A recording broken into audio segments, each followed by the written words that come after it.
આજે મારા દાદાની દીકરી બેનના એંગેજમેન્ટ હતા અને અમે વાડીએ પણ પહોંચી ગયા અને ગોરબાપા મોડા આવ્યા હોવાથી મારી દીદીએ ચાંદલા કરવાના શરૂ કર્યા અને ત્યાં ગોરબાપા આવી ગયા હતા અને છાપ વચ્ચે મુકાઈ ગઈ હતી અને ભાભી અને મારા મમ્મીએ છાપને વધાવી લઈ લીધી હતી અને ત્યાં પછી મમ્મીને મારા ભાભી હસતા હતા અને ગોળધાણા શરૂ કરી દીધા હતા અને પછી મારા પપ્પાએ પણ ગોળધાણા ખાધા હતા અને મેં બધાને ગોળ આપવાનું શરૂ કરી દીધું હતું અને ત્યારબાદ ચૂંદડી ઓઢાડવાનું કાર્ય શરૂ થઈ ગયું હતું અને છોકરાઓ બહાર જાય પણ હક જ ન લેવા દે અને પછી રિંગ સેરેમની કરી દીધી હતી અને કવર પણ અમે આપી દીધું હતું. ત્યારબાદ અમે કેક કટિંગ થઈ ગઈ અને જીજુએ દીદીને કેક ખવડાવી તો દીદીએ ના પાડી, મને કેક ના ભાવી, બાપરે બાપ.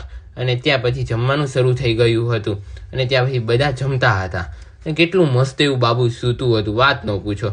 ત્યાં પછી મારી ભત્રીજી રમતી હતી રિંગથી. અને આપણી યુટ્યુબ ચેનલ ખુલી ગઈ છે, સબસ્ક્રાઈબ કરતા જાજો, 1K સબસ્ક્રાઈબર કરવાના છે.